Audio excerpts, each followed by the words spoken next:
ஓம் சக்தி. ஓம் ஆதிபரா சக்தி. ஓம் சக்தியே, மருவூர் அரசியே. நல்லதே நினைப்போம், நல்லது மட்டுமே நினைப்போம். சக்தி வாக்கு பிள்ளைகளுக்கு இந்த ஆதி சக்தியின் ஆசீர்வாதம் என்றுமே முழுமையாக கிடைக்கும். இன்று உன் வராகி அம்மா கடும் கோபத்தில் உனக்கு ஒரு எச்சரிக்கையினை கொடுப்பதற்காக வந்திருக்கிறேன். முன்பெல்லாம் நான் கொடுத்தது போன்ற எச்சரிக்கை அல்ல இது. இந்த எச்சரிக்கையானது உனக்கான கடைசி எச்சரிக்கை. உன் வாழ்க்கை உனக்கு வேண்டுமென்றால் என் பிள்ளை, இன்று இந்த வராகி என்னுடைய கோபத்திற்கான காரணம் என்னவென்பதை தெரிந்து கொண்டு அதை நீ சரி செய்து கொள்ள வேண்டும். என் தங்கமே, அம்மா அத்தனை எளிதாக எல்லாம் என் பிள்ளையின் மீது கோபம் பட்டு விடுவது கிடையாது. எத்தனை முறை நீ என்னை பார்த்து என்னவெல்லாம் சொல்லி இருக்கின்றாய். உன் தாயானவள் என் மீது நம்பிக்கை இல்லாமல் நீ நடந்து கொண்டிருக்கிறாய். ஆனால் அதற்கெல்லாம் உன் தாயானவள் ஒரு நாளும் கோபப்பட போவது கிடையாது, கோபப்பட்டதும் கிடையாது. என் குழந்தையே, உன் தாயானவளுக்கு உன் மீது கோபம் வருகிறது என்றால் நீ செய்கின்ற செயல் ஏதோ ஒன்று உன்னுடைய வாழ்க்கையை வெகுவாக பாதிக்கின்றது. அம்மா, என் வாழ்க்கை என் கையை விட்டு செல்கின்ற நிலையில் இருந்து கொண்டிருக்கிறது என்று அழுது புலம்புகின்றாய் அல்லவா? அது சென்றதற்கான காரணம் என்னவென்பதை ஒரு முறையாவது நீ புரிந்து கொள்ள முயற்சி செய்தாயா? என் தங்கமே, மற்ற விஷயங்களாக இருக்கும் பட்சத்தில் அதற்கு காரணத்தை நீ தேட வேண்டிய அவசியம் கிடையாது. முயற்சிகளை மட்டும் மேலும் மேலும் செய்து கொண்டிருக்கலாம். இது உன்னுடைய வாழ்க்கை சம்பந்தப்பட்டது அல்லவா? இந்த வாழ்க்கை உனக்கு ஒரு கஷ்டத்தை கொடுக்கிறது என்றால் என் தங்கமே, உன்னுடைய உறவினர்கள் உன்னை விட்டு பிரிந்து செல்கின்றார்கள் என்றால் அதற்கான காரணத்தை நீ நிச்சயமாக தெரிந்து கொள்ள வேண்டும். உன்னால் தான் இது நடக்கிறதா அல்லது வேறு யாரேனும் இது போன்ற செயல் நடக்க வேண்டும் என்று செய்து கொண்டிருக்கிறார்களா என்று. என் தங்கமே, இதை நீ தெரிந்து கொண்டால் மட்டும்தான் உன் வாழ்க்கையை நீ நிச்சயமாக காப்பாற்றிக் கொள்ள முடியும் என்பதை முதலில் நீ புரிந்து கொள்ள வேண்டும். என் தங்கமே, ஒவ்வொரு நாளும் நீ ஒவ்வொரு விதமான பிரச்சனைகளை சந்தித்தாலும் சில நேரங்களில் சில பிரச்சனைகள் உனக்கு அதிகமான சந்தோஷத்தை தந்துவிடும். ஏனென்றால் இந்த பிரச்சனை வந்ததனால்தான் நமக்கு நல்ல முடிவு கிடைத்தது என்கின்ற எண்ணத்தை உனக்குள் உருவாக்கி கொடுக்கும். என் குழந்தையே, சரி, எதுவாக வேண்டுமானாலும் இருந்துவிட்டு போகட்டும். இன்று நீ செய்த தவறு என்னவென்று அம்மா உனக்கு சொல்கிறேன். என் தங்கமே, நீ ஒருவரிடத்தில் அதிகமாக நட்போடு பழகி வருகிறாய். அவர்களிடத்தில் எப்பொழுதும் உன்னுடைய மனதில் இருக்கின்ற வேதனைகளாக இருந்தாலும் சரி, சந்தோஷமாக இருந்தாலும் சரி, பகிர்ந்து கொண்டு வருகின்றாய். என் தங்கமே, இப்படி நீ செய்து கொண்டிருக்கின்ற நேரத்தில் அவர்கள் நீ பேசுகின்ற விஷயத்தை பற்றியெல்லாம் என்ன செய்து கொண்டிருக்கிறார்கள் தெரியுமா? என் குழந்தையே, அவர்கள் உனக்கு வேண்டாதவர்களிடத்தில் இந்த விஷயத்தை பற்றியெல்லாம் சொன்னார்கள். நீ எதையெல்லாம் ரகசியம் என்று நினைத்து அவர்களிடம் சொன்னாயோ அதை அவர்கள் மற்றவர்களிடத்தில் சொல்லிக் கொண்டிருக்கிறார்கள்.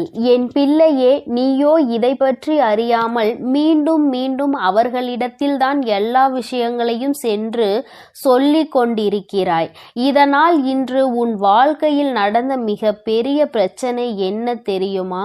என் தங்கமே, நீ உன்னுடைய துணையை பற்றி பேசிய சில விஷயங்கள் எல்லாம், அதாவது நீ சந்தோஷமாக இருக்கும் பொழுது பேசிய வார்த்தைகளை தவிர்த்து நீ உனக்கும் உன் துணைக்கும் இடையில் பிரச்சனைகள் ஏற்படும் பொழுது அவர்களிடம் அதனை பற்றி சொன்ன விஷயங்கள் எல்லாவற்றையும் அப்படியே ஒன்று விடாமல் எல்லோரிடத்திலும் அவர்கள் சொல்லிவிட்டார்கள். இந்த வார்த்தைகள் எல்லாமே இப்பொழுது உன்னுடைய துணைக்கும் தெரிய வந்ததுதான் இப்பொழுது விளைவாக இருக்கிறது. இன்று உன் வாழ்க்கையில் ஏற்பட்டிருக்கின்ற இத்தனை பிரச்சனைகளுக்கும் காரணம். என் தங்கமே, நான் அவர்களை நம்பிதானே சொன்னேன். அவர்கள் இப்படியெல்லாம் சொல்வார்கள் என்று நினைக்கவில்லையே என்று என்னிடத்தில் காரணத்தை ஒரு பொழுதும் சொல்லாதே. அம்மா 1000 முறை உனக்கு எச்சரிக்கை கொடுத்திருக்கிறேன். என் தங்கமே, எந்த ஒரு விஷயமானாலும் அதிலும் குறிப்பாக உன்னுடைய வாழ்க்கை துணையை பற்றிய விஷயங்களை யாரிடத்திலும் சொல்லாதே. ஏனென்றால் இன்றோடு முடிந்து போகின்ற வாழ்க்கை அல்ல இது. உன்னுடைய வாழ்க்கை துணை உன்னோடு காலம் முழுவதும் பயணிக்க கூடியவர்கள். அவர்கள் உனக்கு எல்லா கஷ்ட நஷ்டங்களிலும், எல்லா துன்பங்களிலும், இன்பங்களிலும் உடன் இருக்கக்கூடியவர்கள். எந்த சூழ்நிலையிலும் அவர்களை பற்றி மற்றவர்களிடத்தில் நீ பேசுவாயானால் அந்த விஷயம் அவர்கள் காதுகளுக்கு ஒரு நாள் வரும் பொழுது நிச்சயமாக அது உன்னுடைய வாழ்க்கையில் மிகப்பெரிய பிரச்சனையை ஏற்படுத்தி கொடுக்கும் என்பதை நீ மறந்துவிட்டாயா? பொதுவாகவே வாழ்க்கை துணை என்பது இருவருக்கும் இடையில் எந்த ஒரு ஒளிவு மறைவும் இருக்கக்கூடாது. எந்த ஒரு விஷயங்களாக இருந்தாலும் ஒருவருக்கொருவர் பகிர்ந்து கொண்டு அந்த விஷயத்திற்கு நல்ல தெளிவினை பெற வேண்டும். இப்படி வாழ்ந்தால் மட்டும்தான் அந்த வாழ்க்கை நல்லபடியாக இருக்கும். மாறாக இவர்கள் வாழ்க்கையை பற்றி மற்றவர்களிடத்தில் சென்று சொல்லி அதை அவர்கள் காதால் கேட்கும் பொழுது நாம் இத்தனை நாள் வாழ்ந்த வாழ்க்கைக்கான பலன் என்ன இருக்கிறது? இவர்கள் நம்மை பற்றி இத்தனை எளிதாக அடுத்தவர்கள் இடத்தில் சென்று குறை சொல்லி விட்டார்களே என்று யோசிப்பார்கள். என் தங்கமே, இந்த மன வருத்தத்திற்கு நீதானே காரணமாக இருக்கின்றாய் என்பதை முதலில் புரிந்து கொள். என் குழந்தையே, அம்மா நான் இது போன்ற செயலை எல்லாம் செய்யவில்லையே என்று சொல்வாயானால் நிச்சயமாக இந்த வாக்கு உனக்கானது அல்ல. என் தங்கமே, யார் ஒருவர் தன்னுடைய எல்லா விஷயங்களையும் அவர்களுக்கு அருகில் இருக்கின்ற ஒருவரை துணையென்று நினைத்து அவர்களிடத்தில் மணிக்கணக்கில் உட்கார்ந்து அனைத்து விஷயங்களையும் சொல்லுகிறார்களோ இது அவர்களுக்கான பதிவு. என்னிடத்தில் ஒரு நாளும் மறுக்க முடியாது. என்னதான் சொன்னாலும் இது உண்மை. ஏனென்றால் உன் அம்மா இதையெல்லாம் கண்கூடாக கண்ட விஷயங்கள். நீ என்ன செய்கிறாய், என்ன சொல்கின்றாய், எப்படியெல்லாம் நடந்து கொள்கின்றாய் என்பதை பற்றி உன் அம்மா நான் கண்ணார கண்டு கொண்டிருக்கிறேன். எந்த நேரத்தில் நீ எப்படியெல்லாம் உன் வாழ்க்கையில் நடக்கின்ற விஷயங்களை மாற்றிக்கொள்வாய் என்பதும் எனக்கு நன்றாக தெரியும். என் தங்கமே, என்னுடைய கோபத்திற்கு காரணம் இது ஒன்றுதான். நீ எப்படி வேணுமானாலும் இருந்து விட்டு போ. உனக்கு எத்தனை மன கஷ்டங்கள் உன் வாழ்க்கை துணையோடு இருந்தாலும் அதை அவர்களோடு மட்டும்தான் நீ பேசி தீர்க்க வேண்டும். அருகில் உள்ளவர்களிடம் எல்லாம் சென்று சொல்லிக் கொண்டு இருக்காதே. வாழ்க்கையில் எப்பொழுது பிரச்சனைகள் ஏற்படும், இவர்களுக்கு நடுவே குளிர்காயலாம் என்று நினைக்கின்ற மனிதர்கள் நிறைய பேர் இருக்கின்றார்கள். அது மட்டும் அல்லாமல் சுற்றி எத்தனையோ தேவையில்லாத உறவுகள் இருந்து கொண்டிருக்கும் பொழுது இது போன்ற ஒரு சிறிய பிரச்சனை உன் வாழ்க்கையில் நடந்துவிட்டது என்றாலே அது அவர்களுக்கு மிகப்பெரிய பொழுதுபோக்காக மாறிவிடும். என் தங்கமே, தவறு வரக்கூடாது என்று நான் சொல்லவில்லை. பிரச்சனைகள் ஏற்படக்கூடாது என்றும் நான் சொல்லவில்லை. ஏனென்றால் எப்பொழுதுமே அமைதியாக இருப்பதற்கு உணர்ச்சிகள் என்ற ஒன்று இல்லை என்று அல்லவா ஆகிவிடும். அதனால் சில பல விஷயங்களை பற்றி பேசும் பொழுது மனசாபங்களும் எதிர்கருத்துகளும் வரத்தான் செய்யும். ஆனால் அவற்றை உன்னுடைய இல்லத்தில் உனக்குள் இருக்கின்ற அந்த 4 சுவற்றுக்குள் வைத்து கொள்ள வேண்டுமே தவிர ஒருபொழுதும் இது போன்ற எண்ணங்கள் கொண்ட மனிதர்களுக்கு மத்தியில் அதை நீ வெளிப்படுத்த கூடாது என்றுதான் உன் அம்மா நான் சொல்கின்றேன். யாரிடத்தில் என்ன விஷயத்தை பகிர்ந்து கொள்கிறோம் என்பதில் அதிக கவனம் தேவை. என் தங்கமே, நீ நினைக்கலாம் என்னுடைய தாய் தானே, அதனால் தானே சொன்னேன், என்னுடைய உடன் பிறந்தவர்கள் தானே, அதனால் தானே சொன்னேன் என்று. ஆனால் நீ சொன்னதை அவர்கள் அப்படியே மனதில் வைத்திருப்பார்கள் என்று நினைத்து கொண்டிருக்கிறாயா? நிச்சயமாக கிடையாது. அவர்களுக்கு பொழுது போக வேண்டும் என்றால் யார் அவர்களோடு நன்றாக பேசுகின்றார்களோ அவர்களிடத்தில் இந்த விஷயங்களை எல்லாம் சொல்லிவிட்டு வந்து விடுவார்கள். அதனால் நீதான் சொல்ல வேண்டும் என்று அவசியம் கூட இல்லை. உன்னோடு இருப்பவர்கள், உனக்கு நெருக்கமானவர்கள் கூட இது போன்ற மற்றவர்களிடத்தில் அந்த விஷயங்களை பகிர்ந்து கொள்ள வாய்ப்புகள் அதிகமாக இருக்கிறது. அதனால்தான் உன் அம்மா உன்னிடத்தில் இப்பொழுது சொல்கிறேன், எப்பொழுதும் எந்த ஒரு சூழ்நிலையிலும் உன்னோடு உடன் நிற்பவர்களை யாரிடத்திலும் விட்டு கொடுத்து விடாதே. குறிப்பாக மற்றவர்கள் முன்னிலையில் பேசும் பொழுது அதிகமான கவனம் வேண்டும். அவர்களுக்கென்று இருக்கின்ற மரியாதையை யார் முன்னிலையிலும் நீ விட்டு கொடுத்து விடக் கூடாது. என் தங்கமே, இன்றாவது இந்த அம்மாவினுடைய கோபத்திற்கான காரணத்தை நீ புரிந்து கொண்டிருப்பாய் என்று நினைக்கின்றேன். ஒருவருக்கொருவர் விட்டு கொடுத்து வாழ்க்கையில் எல்லா கஷ்டங்களிலும் பங்கெடுத்து கொண்டு வாழ வேண்டும். ஒருபொழுதும் மற்றவர்கள் முன்னிலையில் விட்டு கொடுக்க கூடாது. அவர்கள் என்னதான் சொன்னாலும் அதற்கு ஒருபொழுதும் தலை சாய்த்து விடக்கூடாது. காலம் முழுவதும் இவர்களோடு உனக்கு பயணம் இருக்கின்றது என்பது உறுதியானால் நிச்சயமாக இது போன்ற செயல்களில் நீ ஒருபொழுதும் ஈடுபட மாட்டாய். இதுவரை உன் வாழ்க்கை எப்படி இருந்தாலும் அதை பற்றி கவலை இல்லை.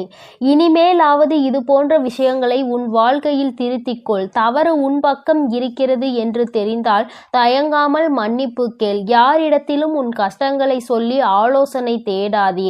என் தங்க பிள்ளையே, உனக்காக இந்த வராகி அம்மா இருக்கும் பொழுது நீ எதற்காகவும் கலங்க வேண்டாம். எதை நினைத்தும் வருந்த வேண்டாம். நீ நல்லதையே நினை. உன் வாழ்வில் எப்பொழுதும் உன் அம்மா உனக்கு நல்லதை மட்டுமே செய்து கொடுப்பேன். என் அன்பு பிள்ளையே, நீ அழுதது எல்லாம் போதும்.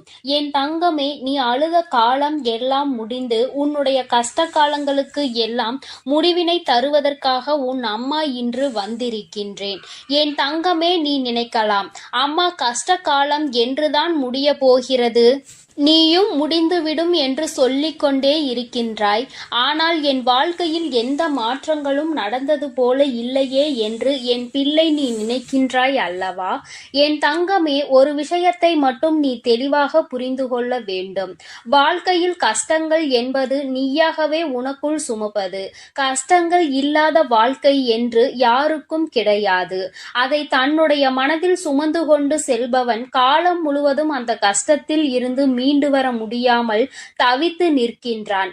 யார் ஒருவர் இந்த கஷ்டங்களை தன்னுடைய அறிவுக்கு கொண்டு சென்று அதிலிருந்து நம்மால் எப்படி வெளிவர முடியும் என்று யோசிக்கின்றார்களோ அவர்கள்தான் அந்த கஷ்டங்களில் இருந்து மிக விரைவாகவே வெளியில் வர முடியும். இன்று உன் அம்மா இந்த தாயின் வாக்கினை கேட்கும் வரை உனக்காக நான் நிச்சயமாக காத்து கொண்டிருப்பேன் என்று சொன்னதற்கு ஒரு காரணம் இருக்கிறது. ஏனென்றால் என் குழந்தைக்கு விடியலில் எத்தனை நல்லதாக இருந்தாலும் 1008 குழப்பங்கள் 1008 மனக்கசப்புகள் என்று எப்பொழுதுமே மனவேதனையை சுமந்து திரிந்து கொண்டிருக்கின்றாய். அப்படி இருக்கின்ற உனக்கு வாழ்க்கையில் எது நல்லது எது கெட்டது என்று சரியான முடிவினை சரியான நேரத்தில் எடுக்க முடிவதில்லை. சரியான நேரத்திற்கு சரியான இடத்திற்கு செல்வதற்கு கூட உன்னால் முடியவில்லை. இது போன்ற சூழலில் இருக்கும் பொழுது முடிவுகளை மட்டும் எப்படி சரியாக எடுக்க முடியும்? என் குழந்தையே, நீ நினைக்கின்றாய், அது மட்டும் அல்லாமல் சுற்றி நடக்கும் அத்தனை விஷயங்களும் உனக்கு மனதிற்கு ஏதோ ஒரு நெருடலை என்னாலும் தந்து கொண்டே இருக்கிறது. எதுவாக இருந்தாலும் நாம் சமாளித்து கொள்ளலாம் என்ற எண்ணம் உனக்குள் இப்பொழுதுதான் வர தொடங்கி இருக்கின்றது.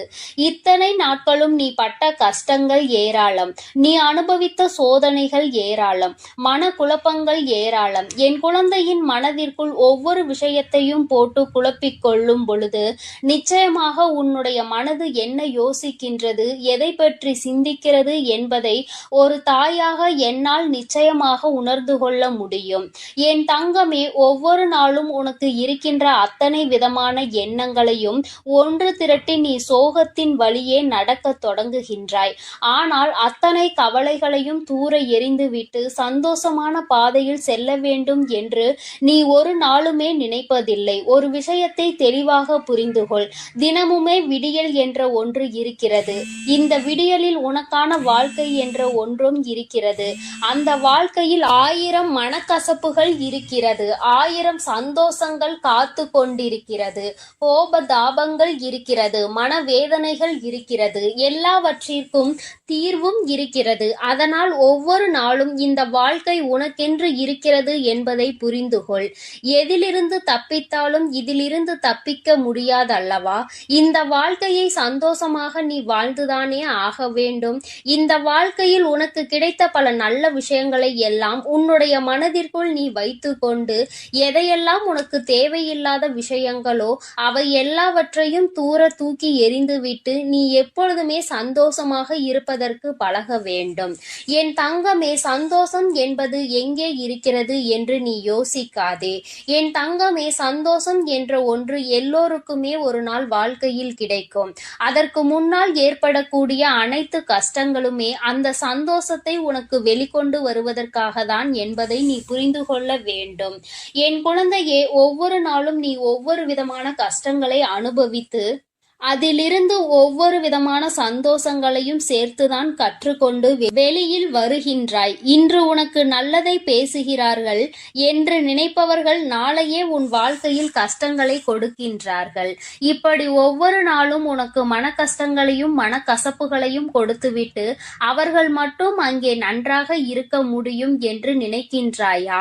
உனக்கு கொடுத்த கஷ்டங்களை விட பல மடங்கு அதிகமான கஷ்டங்கள் அவர்கள் வாழ்க்கையில் அவர்களை தொடர்ந்து வரும் என்பதனை நீ மறந்து விடாதே. என் தங்கமே, எல்லோருக்குமே வாழ்க்கையில் சந்தோஷமும் துக்கமும் மாறி மாறி வருவது போல உனக்கு துக்கம் அதிகமாக வருகிறது, சந்தோஷம் குறைவாக வருகிறது என்று நினைக்கின்றாய். என் தங்கமே, முதலில் கண்ணீர் சிந்துவதை நிறுத்து. அதை உன்னுடைய மிகப்பெரிய பலவீனம். அந்த பலவீனம் உனக்குள் இருப்பதனால் என்னவோ வாழ்க்கை முழுவதும் என் குழந்தை நீ கண்ணீரையும் காயங்களையும் சந்தித்து கொண்டே இருக்கின்றாய். எப்பொழுதுமே கஷ்டத்தில் துவண்டு கொண்டிருக்கின்றாய். கஷ்டம், கவலை, கண்ணீர் என்றிருந்தால் அது உன் மீது அதிகமாக ஆசைப்பட்டு உன்னை ஒட்டி கொள்ளும். உன்னை விட்டு விலகி செல்ல அது நினைக்காது. எல்லாவற்றையும் தாண்டி உன்னால் வர முடியும் என்று எப்பொழுது நீ மனதார நினைக்கின்றாயோ அப்பொழுதுதான் இவை எல்லாம் உன்னை விட்டு நீங்க ஆரம்பிக்கும் என்பதை நீ புரிந்து கொள்ள வேண்டும். என் தங்கமே, கஷ்டகாலம் முடிய போகின்ற நேரம். உன் வாழ்க்கையில் உனக்கான பல நல்ல விஷயங்கள் எல்லாம் நடக்க தொடங்கும். இத்தனை நாட்களும் எந்த ஒரு செயல்பாடும் இல்லாமல் கிடந்த விஷயங்கள் எல்லாமே இனிமேல் உனக்கு நல்லபடியாக தொடங்கும். நல்ல நேரத்தை உனக்கு தெய்வம் உருவாக்கி கொடுக்கின்றது அல்லவா? இதைவிட சந்தோஷம் உனக்கு வாழ்க்கையில் வேறென்ன தேவைப்பட போகின்றது? எல்லோராலும் இது போன்ற தருணங்களை வாழ்க்கையில் சந்திக்க முடியாது. ஒரு சிலருக்கு மட்டுமே கிடைக்கின்ற பாக்கியம். அந்த பாக்கியம் இன்று என் பிள்ளையான உனக்கு கிடைத்திருக்கிறது. என் தங்கமே, உன்னுடைய கண்ணீரை தனக்கு சாதகமாக பயன்படுத்த ஒரு கூட்டமே அங்கே அலைமோதி கொண்டிருக்கின்றது. நீயும் அவர்களுக்கு ஏற்றாற் போல ஒருபொழுதும் நடந்து கொள்ளாதே. மனதை உருக்கி கண்ணீரை வெளியில் வழிகின்ற அளவிற்கு நிலை வந்தாலும் என் தங்கமே, உன்னுடைய கஷ்டங்களை நீ உனக்குள்ளே வைத்து கொண்டு தெய்வத்திடம் முறையிடு. தேவையில்லாத மனிதர்களிடம் எந்த ஒரு விஷயங்களையும் எப்பொழுதுமே பகிர்ந்து கொள்ளாதே. உண்மையான நட்பு, உண்மையான அன்பு என்று ஒரு உறவு இருக்கிறது என்றால் அவர்களிடத்தில் மட்டுமே நீ பகிர்ந்து கொள்ள வேண்டும். யார் ஒருவர் உன்னுடைய கஷ்டங்களை கேட்க காத்து கொண்டிருக்கிறார்களோ அவர்களிடத்தில் ஒரு நாளும் இது போன்ற விஷயங்களை நீ பேச துணியாதே. என் தங்கமே, ஆபத்தில் உதவி செய்ய வரமாட்டார்கள். ஆனால் நீ என்ன செய்கிறாய் என்பதை பார்த்து உன்னை கேலியும் கிண்டலும் மட்டும் எப்பொழுதுமே குறையாமல் செய்து கொண்டிருப்பார்கள். அவர்களினுடைய இந்த தவறான எண்ணங்களை அவர்களே அனுபவிப்பார்கள். அவர்களுக்கு அதற்கான தண்டனை கிடைக்க போகிறது என்பதை நீ முதலில் புரிந்து கொள்ள வேண்டும். மற்றவர்கள் முன்னிலையில் ஒரு நாளும் கண்ணீர் சிந்தி என் குழந்தையே, உன் வாழ்க்கையில் உனக்கு இருக்கின்ற கஷ்டங்களை வெளிப்படுத்தாதே என்று இந்த அம்மா உனக்கு சொல்கின்றேன். மிக முக்கியமான விஷயம் என்ன தெரியுமா? கணவன் மனைவி உறவுகளுக்கிடையில் 1000 பிரச்சனைகள் இருக்கலாம். ஆனால் அவை இன்று ஆரம்பித்து நாளை முடியும். ஒரு சிலருக்கு அடுத்த நொடியே முடிந்துவிடும். ஒரு சிலருக்கு 2 நாட்கள் எடுத்துக்கொள்ளும். ஒரு சிலருக்கு சில மாதங்கள் எடுத்துக்கொள்ளும். ஆனால் என் தங்கமே, நீ இந்த பிரச்சனைகளை எப்பொழுதும் வெளியில் சொல்லி உன்னுடைய மன கவலையை கொட்டி தீர்க்காதே. ஏனென்றால் இந்த உறவு என்பது இன்றோடு முடிய போவது கிடையாது. மீண்டும் அதிகமான அன்போடு தொடரக்கூடிய உறவானது இது. பிரச்சனைகளை வெளிக்காட்டி மற்றவர்களுக்கு அதன் மூலமாக குதூகலத்தை ஏற்படுத்துவதை விட, உன்னுடைய துணை மனவேதனை ஏற்படுத்துவதை விட ரகசியமாகவே வைத்திருந்தால் மீண்டும் இந்த உறவினுடைய ஒற்றுமை உனக்கு அதிகரிக்கும் என்பதை மறந்து விடாதே. யாரை பற்றிய ரகசியங்களையும் வெளியில் சொல்லாமல் இருக்க வேண்டும் என்றுதான் அம்மா சொல்கின்றேன். அதிலும் குறிப்பாக உன்னுடைய வாழ்க்கை துணை ரகசியங்களை எந்த ஒரு சூழ்நிலையிலும் வெளியில் சொல்லிவிடாதே. அதுவே உன் வாழ்க்கைக்கு மிக பெரிய அமைதியை கொடுத்துவிடும். என் செல்ல குழந்தையே, இந்த வராகி அம்மாவினுடைய ஆசீர்வாதங்கள் உனக்கு எப்பொழுதும் முழுமையாக கிடைக்கும். என் தங்கமே, அதனால் நீ எதற்காகவும் கலங்காதே, எதை நினைத்தும் வருந்தாதே. நீ நல்லதையே நினைத்தால் உன் வாழ்வில் எல்லாம் உனக்கு நல்லதாக மட்டுமே நடக்கும். என் அன்பு குழந்தையே, வெற்றி செய்தி உன்னை தேடி வந்திருக்கிறது. இந்த வராகி இன்று உனக்கு வெற்றி செய்தியினை மனமாற கொண்டு வந்திருக்கின்றேன். என் குழந்தையே, உன்னுடைய வேண்டுதல்கள் எல்லாம் இந்த தாயானவளிடம் பலித்து விட்டது. ஏன் தெரியுமா? நீ இந்த வராகி என்னுடைய அன்பினை முழுமையாக பெற்று விட்டாய். என் தங்கமே, நீ என் அன்பினை முழுமையாக பெற்றிருப்பதால் மட்டுமேதான் என் வாக்கினை உன்னால் கேட்க முடிகிறது. நீ ஒரு முறை சிந்தித்து பார், இந்த வராகியானவள் எப்படி உன் வாழ்க்கைக்குள் நுழைந்தாள், அவள் எப்படி இப்பொழுதெல்லாம் தினம் தினம் உன்னோடு பேசிக் கொண்டிருக்கிறாள் என்று. எல்லா பூஜைகளிலும் நீ யாருக்கு செய்தாலும் செய்யாவிட்டாலும் என்னை ஒருபோதும் நீ மறக்காமல் இருக்கின்றாய். நான் உன்னிடம் கேட்டதையும் கேட்காததையும் தினமும் எனக்கு அள்ளி அள்ளி கொடுக்கின்றாய். என் தங்கமே, நீ என் மனதிற்குள் நீங்காத இடத்தில் இப்பொழுது அமர்ந்து விட்டாய். என் குழந்தை என் மீது எத்தனை அன்பு கொண்டிருக்கிறது என்பதை நான் இப்பொழுது புரிந்து கொண்டேன். என் குழந்தை இவையெல்லாம் எனக்கு செய்யுமா செய்யாதா என்று மனதளவில் கூட நான் சந்தேகப்படவில்லை. ஏனென்றால் என் குழந்தை எனக்கு செய்யும் என்று நன்றாக தெரியும் அல்லவா? நீ என் மீது எத்தனை அன்பு வைத்திருக்கிறாய் என்பதை நான் ஏற்கனவே பல முறை பல பஞ்சமிகளில் நீ எனக்கு செய்த பூஜைகளில் நான் புரிந்து கொண்டேன். என் குழந்தை, நிச்சயமாக இந்த வராகி இத்தனைக்கும் பிறகும் உன்னுடைய வேண்டுதல்களை நிறைவேற்றி தராமல் போய்விடுவேனா என்ன?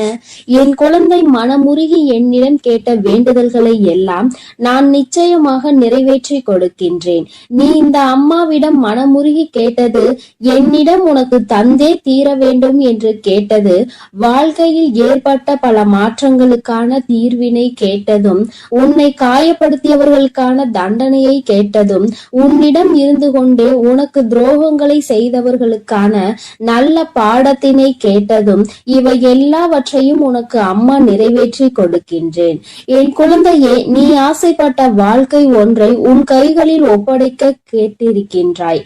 அதையும் நிச்சயமாக உனக்கு நான் ஒப்படைக்கிறேன். உன்னுடைய ஆசையிலும் நியாயங்கள் இருக்கிறது. என் குழந்தையின் ஆசையினை நிறைவேற்றுவதுதானே என்னுடைய முதல் கடமையாக இருக்கின்றது. அப்படி இருக்கும் பொழுது நான் உன்னுடைய வேண்டுதலை நிறைவேற்றி தராமல் போய்விடுவேனா என்ன? என் தங்கமே, நீ இப்பொழுதிருந்து நினைக்க வேண்டும், நம் தாயானவளிடம் நாம் வைத்த வேண்டுதல் பலித்து விட்டது. நிச்சயமாக அவள் நமக்கு கேட்டதை எல்லாம் கொடுத்து விடுவாள். சந்தோஷத்தை நமக்கு இன்று கொடுத்து விடுவாள் என்று நீ என் மீது கொண்டிருக்கின்ற அந்த நம்பிக்கையை நான் நிச்சயமாக வீணாக்கி விட மாட்டேன். என் குழந்தையே, உன் வாழ்க்கையில் நீ ஒரு புதிய உறவை வரவேற்க தயாராகி கொண்டிருக்கிறாய் என்பதையும் நான் முன்கூட்டியே உனக்கு தெரிவித்துக் கொள்கிறேன். உனக்கு தெரிந்தவரோ தெரியாதவரோ, ஏற்கனவே அறிமுகமானவரோ அறிமுகம் இல்லாதவரோ, யாராக வேண்டுமானாலும் இருக்கலாம். ஆனால் உன் வாழ்க்கையில் புதிய உறவு ஒன்று வரப்போவதனை உன் அம்மா இன்று உனக்கு உறுதி செய்கிறேன். நீ அதிகபட்சமாக என்னிடம் கேட்கின்ற வேண்டுதல் நல்லதொரு வாழ்க்கை துணை, ஏற்கனவே அமைந்த வாழ்க்கை நல்லபடியாக அமையவிருப்பதும், இனிமேல் செய்ய போகின்ற தொழில், ஏற்கனவே நடத்தி கொண்டிருக்கின்ற தொழிலில் எல்லாவற்றிலும் நல்ல முன்னேற்றம், கல்வியில் சிறப்பான முன்னேற்றம், இவற்றையெல்லாம் என் குழந்தை என்னிடம் கேட்கின்றாய். என் குழந்தையே, ஒவ்வொருவரின் வேண்டுதலும் இந்த தாயானவளிடம் வலுப்பெற்று நிச்சயமாக நிறைவேற போகின்றது. எதற்காக வருந்தி நின்றாயோ, எதற்காக எத்தனை வேதனை பட்டாயோ, அதற்கான நல்லதொரு மருந்தினை நிச்சயமாக என்னிடம் இருந்து பெறப்போகின்றாய். உனக்கு கிடைக்க போகின்ற பதில் எல்லாமே உன் வாழ்க்கையில் இனிமேல் நடக்கின்ற நல்ல விஷயங்களை உனக்கு உணர்த்தி காட்டுவதற்காக மட்டுமே என்பதை நீ மறந்து விடாதே. எல்லா விஷயங்களும் உனக்கு கிடைத்தாலும் கிடைக்காவிட்டாலும் இனிமேல் நடக்க இருக்கின்ற நாட்களில் நீ அடைய நினைப்பதை நிச்சயமாக அடைந்து விடுவாய். இந்த வராகியினை துணையாக கொண்டு விட்டாய் அல்லவா? என் மீது நம்பிக்கையை அதிகமாக வைத்து விட்டாய் அல்லவா? அப்படி இருக்கும் பொழுது இனிமேல் உன் வாழ்க்கையில் நல்ல விஷயங்களை நடத்தி காட்டுவதுதானே என்னுடைய முழு பொறுப்பாக மாறி இருக்கின்றது. நான் ஒருபோதும் உன்னை கைவிட மாட்டேன். நான் இனிமேல் எப்பொழுதுமே உன் கையை விடவே மாட்டேன். விட வேண்டும் என்றும் நான் நினைக்கவும் மாட்டேன். நீ அதனால் என் மீது கொண்டிருக்கின்ற நம்பிக்கையை இதுவரை எப்படி வைத்திருந்தாயோ அதுபோல இனிமேலும் வைத்திருந்து இந்த தாயின் மீது நம்பிக்கை கொண்டு என்னை கையெடுத்து எப்படி வணங்கி இருக்கின்றாயோ அது போலவே இருந்துவிடு. என் தங்கமே, அனைத்தையும் மாற்றி உன் கைகளில் நான் கொடுத்து விடுவேன். அதுவரையில் இந்த பொறுமை உனக்கு மிகவும் அவசியமானதாக மாறிவிட்டது. வேண்டுதல்கள் பழித்து விட்டது என்று அம்மா வாக்குறுதி கொடுத்து விட்டேன். இனிமேல் அதனை நிறைவேற்றாமல் நான் ஒருபோதும் ஓய்ந்து விட மாட்டேன் என்பதை நீ நினைவில் வைத்துக்கொள். சந்தோஷம் என்பது பிரச்சனை இல்லாமல் வாழ்க்கையை வாழ்வதில் கிடையாது. எவ்வளவு பிரச்சனைகள் தான் வந்தாலும் அதை சமாளித்து வாழ்வதுதான் உனக்கான சந்தோஷம் என்பதை நீ புரிந்து கொள்ள வேண்டும். சந்தோஷம் தானாக வந்துவிடும் என்று நினைத்து விடாதே. அனைத்தையும் தாண்டி கிடைப்பதற்கு பெயர்தான் சந்தோஷம் ஆகும். என் குழந்தையே, அது இனி உன் வாழ்க்கையில் நிரந்தரமாக உனக்கு கிடைக்க போகின்றது. புன்னகையும் மௌனமும் எப்பொழுதும் மிகப்பெரிய ஆயுதங்களாக இருக்கின்றன. ஏனென்றால் புன்னகை பல பிரச்சனைகளை உனக்கு தீர்த்து வைக்கும். அதே சமயத்தில் மௌனம் என்பது பல பிரச்சனைகளை உனக்கு வரவிடாமல் தடுத்து விடும். நீ சரியான இடத்தில் புன்னகைத்தால், நீ சரியான இடத்தில் சிரித்து விட்டாலே சிலருக்கு அந்த பிரச்சனைகள் எல்லாம் காணாமல் போய்விடும். உன் முகத்தில் இருக்கின்ற புன்னகை பலரின் ஒட்டுமொத்த மனநிலையையும் மாற்றிவிடும். அதனால் பிரச்சனைகள் முடிந்து விடுவதற்கு வாய்ப்புகள் பல இருக்கின்றது. அதே சமயத்தில் உன்னுடைய மௌனமானது பலரினுடைய பிரச்சனைகளை உன்னிடம் வரவிடாமல் தடுத்து நிற்கும். உன்னை சோதித்து பார்ப்பவர்கள், உன்னை தீண்டி பார்ப்பவர்கள் எல்லாவற்றையும் தாண்டி நீ உன்னுடைய வேலை என்னவோ அதை மட்டுமே செய்து கொண்டு மௌனமாக இருந்து விட்டார். உன் அருகில் வந்து நிற்பதுக்கு கூட அவர்களுக்கு துணிவு இல்லாமல் சென்றுவிடும். அவர்களே அவர்களை அவமானப்படுத்தியதற்கு சமமாக மாறிவிடும். அவர்களின் நடவடிக்கை என் குழந்தையின் வாழ்க்கையில் வெற்றியும் நிரந்தரமாக கிடைக்கும். தோல்வியும் வெற்றியும் நிரந்தரம் கிடையாது. ஆனால் இந்த வாழ்க்கையை நீ வாழ்வதற்காக முன்னேறுகின்ற இந்த போராட்டம் மட்டுமே உனக்கு எப்பொழுதும் நிரந்தரமாக இருந்து கொண்டிருக்கும். இதுவரை அப்படிதான் இருந்து விட்டது. இனிமேல் உன் வாழ்க்கையில் இந்த போராட்ட காலம் முடிந்து நீ நல்லதொரு வெற்றியின் படியில் அமர போகின்றாய். ஒவ்வொரு படியையும் நீ இப்பொழுது கடந்து வரும் பொழுது உனக்கான வெற்றி என்பது அங்கு நிர்ணயிக்க பட்டிருக்கிறது என்பதை நீ மறந்து விடாதே.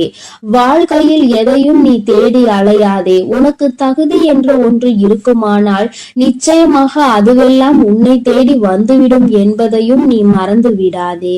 வாழ்க்கை நீ நினைத்தது போல ஒருபோதும் இருக்காது. ஆனால் நீ நினைத்தது போல அதனை மாற்றியமைக்க உன்னால் முடியும். அந்த சக்தி உனக்குள் இருக்கின்றது. அதற்கு முயற்சி எடுத்தால் மட்டுமே நடக்கும் என்பதை நீ மறந்து விடாதே. நீ எப்பொழுதுமே உன் மனதிற்குள் சரி, உன்னுடைய வாயிலும் சரி, உச்சரிக்க வேண்டிய ஒரே ஒரு வாக்கியம் என்ன தெரியுமா? என்னால் முடியும் என்பதுதான். என்னால் முடிகின்ற காரியம் வேறு யாராலும் முடியாது. நான் முடிக்கவில்லை என்றால் அது வேறு யாராலும் முடிக்க முடியாது என்ற தன்னம்பிக்கை உனக்குள் எப்பொழுதும் இருக்க வேண்டும். வெற்றிக்கு அருகில் வந்துவிட்ட பிறகு எப்பொழுதும் அதிலிருந்து நீ நழுவிவிடக் கூடாது. தனியாக இருக்கும் பொழுது எப்பொழுதுமே ஏதாவது ஒன்றை சிந்தித்து கொண்டிருப்பதும், எப்பொழுதும் கூட்டத்தோடு நிற்கும் பொழுது பேசுகின்ற வார்த்தைகளிலும் கவனமாக இருக்க வேண்டும். தனியாக இருக்கும் பொழுது தேவையில்லாமல் சிந்தித்து உன்னுடைய மனதினை அங்கும் இங்கும் அலைபாய விட்டு வேதனைப்பட்டு விடக் கூடாது. அதுபோல 10 பேர் இருக்கின்ற ஒரு கூட்டத்தில் சென்று நீ பேசுகின்றாய் என்றால் உன்னுடைய வார்த்தையில் மிகவும் கவனமாக நீ இருக்க வேண்டும். என் தங்கமே, ஏனென்றால் உன் வாயில் இருந்து வருகின்ற ஒவ்வொரு வார்த்தைக்கும் அர்த்தம் உண்டு. அது மிகவும் கூர்மையானது. நீ பேசிவிட்ட பிறகு நீ வருந்தினால் கூட மீண்டும் அதனை உன்னால் அள்ளி எடுக்க முடியாது என்பதை நீ புரிந்து கொள்ள வேண்டும்.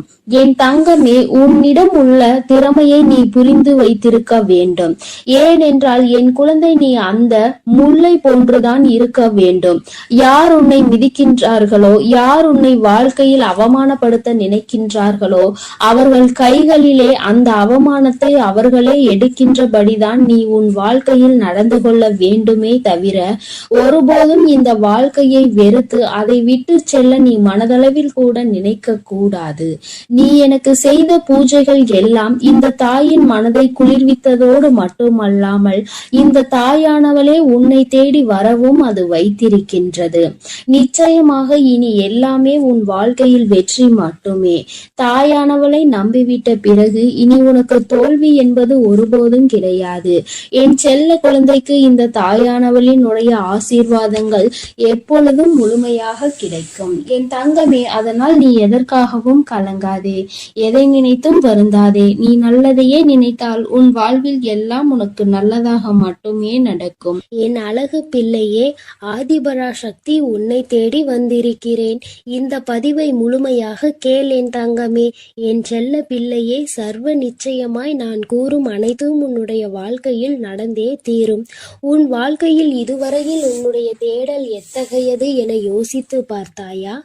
அந்த தேடல், நீ கற்ற விஷயங்கள், அவற்றின் பாடங்கள், அவை உனக்கு உணர்த்திய பக்குவங்களும் அறிவுரைகளும் எல்லோருக்கும் எளிதில் கிடைக்கும். ஆனால் அந்த தேடலுக்கு நீ கொடுத்த உயிரோட்டம் உள்ள பங்களிப்பிற்கு அவை உனக்கு 1000 உணர்த்தி இருக்கலாம், 1000 வெற்றி தோல்விகளை கொடுத்திருக்கலாம். ஆனால் அதற்கு நீ உன்னை எந்த அளவிற்கு உயர்த்த வேண்டும் என்று யோசித்துள்ளாயா? வாழ்க்கை என்ற தேடலில் உன் தரத்தை நீ எந்த அளவிற்கு முன்னேற்றி என்பதை நான் உனக்கு உணர்த்துகிறேன். உண்மையான அன்பு கொண்ட, அன்பு நிறைந்த மனிதர்கள் உன்னை சுற்றி உன் தேடலில் இருந்தவர்களும், நீ உதவிய மற்ற உறவுகளின் தேடல்களும் என எத்தனை உள்ளங்களை சம்பாதித்து வைத்துள்ளாய் என்று கேட்டேன். நீ முன்னேறினாய். உன்னுடைய மனிதர்களை முன்னேற வழிவகுத்தாயா? உனக்கான வெளிச்சத்தை சிறு உதவியாய் செய்தவர்களுக்கு, உன் தேடலில் பங்கு வகித்தவர்களுக்கு நீ துணையாய் இருந்துள்ளாயா என யோசித்து பார். தங்கமே, அப்படி நீ இருந்தால் உன் வாழ்க்கையில் நிம்மதி, அன்பு, பாசம் இவை எல்லாம் தானாக வரும். ஏனென்றால் வாழ்க்கையில் நிம்மதி, அன்பு, பாசம் இவை எல்லாம் தான் இப்போது அத்தியாவசிய தேவையாக உள்ளது. இப்படி செய்தவர்கள் என்ன என்பதை இப்பொழுது உணர்ந்திருப்பார்கள். இப்படி செய்ய மனம் தன்னலமற்ற ஆசையும், ஒரு செயலில் நல்லது எது கெட்டது எது என முன் அறிவு இருந்தால் நிறைய பேருக்கு தேடும் பொக்கிஷங்கள் கையில் கிடைக்கும். அதற்காக உன்னிடம் இருக்கும் எல்லாவற்றையும் மற்றவர்களுக்கு கொடு என்று நான் சொல்லவில்லை. தங்கமே, உன் நிலையும் கஷ்டப்படுபவர்களின் நிலையும் உனக்கு நன்றாக தெரியும். உனக்கு உதவிய மற்றவர்களுக்கு அந்த நிலையில் நீ உதவி செய் என்று நான் சொல்கிறேன். உன் வாழ்க்கைக்கு ஒரு யோசனை சொல்கிறேன், கேள் தங்கமே. மற்றவர்களுக்காக பேசும் பொழுது, மற்றவர்களுக்காக முடிவெடுக்கும் பொழுது நீ அவர்களிடத்தில் இருந்தால் எந்த அளவிற்கு அதை எதிர்கொள்வாய் என்று சிந்தித்து அந்த முடிவை எடு. அப்படி நீ அந்த இடத்தில் யோசிக்க வேண்டும் என்றால் உன் மனதின் சாயலை, உன் புத்தியையும் சேர்த்து யோசித்து பார். இதை ஏன் சொல்கிறேன் என்றால், மற்றவர்களின் விஷயத்தில் நல்லதை ஆராயும் உன் மனம் உன்னிடத்தில் உனக்காக என வரும்பொழுது உன் ஆசைகள் மட்டும்தான் கண்களுக்கு தெரியும். நீ விரும்பி ஆசைப்படும் இதயம் உனக்கு நல்லது கெட்டது என இருமுகம் கொண்டு இருக்கும். ஆனால் நல்லது ஒரு முகம்தான், நல்லது மட்டுமே. அது உனக்கு புத்தியாய் மட்டுமே உணர்த்த முடியும். அதனால்தான் இதை நான் உனக்கு கூறுகிறேன் தங்கமே. நீ எதற்காகவும் பயம் கொள்ள வேண்டாம் தங்கமே. உன்னில் நிச்சயம் வெற்றி என்னும் தீபத்தை ஏற்றி உனக்கு கிரீடத்தை சூடுவதை உன் அம்மா நான் பார்க்க போகிறேன். தங்கமே, என் மீது உன் பாரத்தை இறக்கி வைத்துவிடு. உன்னுடைய அத்தனை பாரத்தையும் நான் சுமக்கிறேன். உனக்கு சோதனைகளை கொடுத்த எனக்கு வெற்றியை கொடுப்பதற்கு ஒரே ஒரு நிமிடம் போதுமானது. தெளிவாக இரு. உன்னுடைய முயற்சியை எக்கணத்திலும் கைவிட்டு விடாதே தங்கமே. இலக்கில் எப்பொழுதும் கவனமாக இருக்க வேண்டும். எந்த ஒரு எதிர்பார்ப்பும் இல்லாமல் வாழ கற்றுக்கொள் என் தங்கமே. ஏனெனில் இந்த உலகில் இறைவனை தவிர எல்லோரும் எல்லா நேரமும் ஒரே மாதிரி இருப்பது இல்லை. இன்று முதல் உன்னுடைய அத்தனை துன்பங்களும் முடிவுற்றது. இனிமேல் உனக்கு நல்லது மட்டுமே நடக்கும். உன்னுடைய தன்மானம் என்றுமே தோற்று போகாது தங்கமே. நீ இழந்த அனைத்தையும் கூடிய விரைவில் திரும்ப பெறுவாய். உன் ஆசைகளும் நிறைவேறும். என் மீது நீ கொண்ட நம்பிக்கையை மட்டும் எக்கணமும் விட்டு விடாதே. நான் என்றும் என் பிள்ளையை கைவிடவே மாட்டேன். என் பதிலுக்காகவும் என் உத்தரவிற்காகவும் காத்து கொண்டிருக்கிறாய். தயங்காமல் தொடங்கு என் தங்கமே. வெற்றி எப்பொழுதும் உன் பக்கமே உண்டு. உன்னுடைய பாதைகள் யாவும் தெளிவாக போகின்றது. என் தங்கமே, உனக்கான காலம் இப்பொழுது வந்துவிட்டது. எனக்கும் ஒரு காலம். என் அன்பு குழந்தைக்கு இந்த ஆதிபராசக்தியின் அன்பும் ஆசீர்வாதமும் முழுவதுமாக கிடைக்கும். ஓம் சக்தி, ஓம் ஆதிபராசக்தி.